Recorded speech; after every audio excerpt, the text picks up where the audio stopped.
right. We're moving to Michael Lee from Smarter Grid Solutions to talk us through curtailment and why it's a good thing. Welcome, Michael. So I'm here to talk about hosting capacity, and I don't mean restaurant hosting capacity, but solar energy hosting capacity. The micro trends that we've seen is that macro trends is that solar has become massively cheaper over the past several years, and it's much more cost competitive to generate that energy locally at either your house or in a local community. Here in Colorado, we have RPS goals of 30%, but in other parts of the country, they're reaching 50% or even up to 100%. I think that over the next few decades, Colorado hopefully will follow that trend. As it gets there, it'll move from a traditional mode of grid, which is a transmission-oriented, to a more distributed, which is full of electric vehicles and batteries and locally community-sourced solar. But in order to do that, we'll see more and more solar locally, which will have much more congestion at that local grid. And that congestion creates a lot of cost and a lot of upgrade issues in order to host that solar onto the grid. What we've seen in other states like California, New York, and Hawaii is that the vast majority of infrastructure is being put in to support just a very few hours of that production in order to allow all that solar to hit the grid.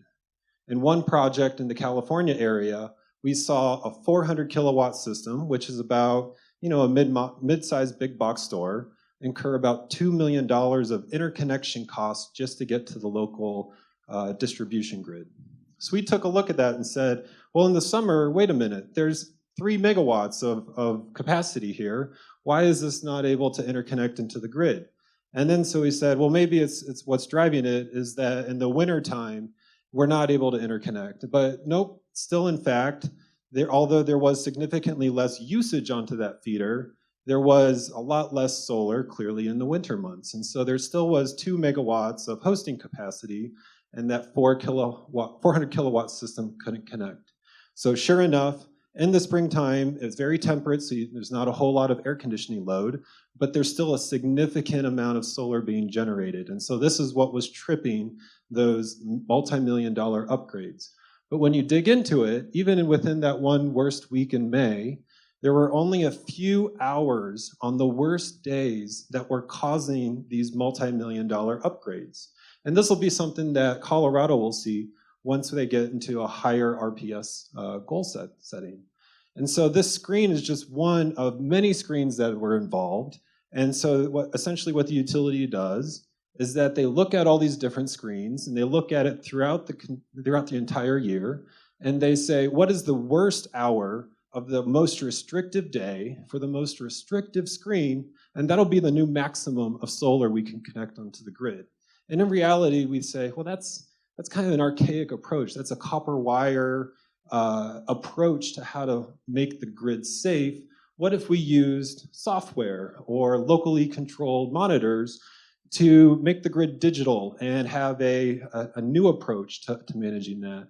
And although the numbers are kind of been shifted around here, essentially with software, you can have a very low cost of deployment, maybe curtail that asset during those most critical hours of the year and avoid many hours or many dollars of upgrades.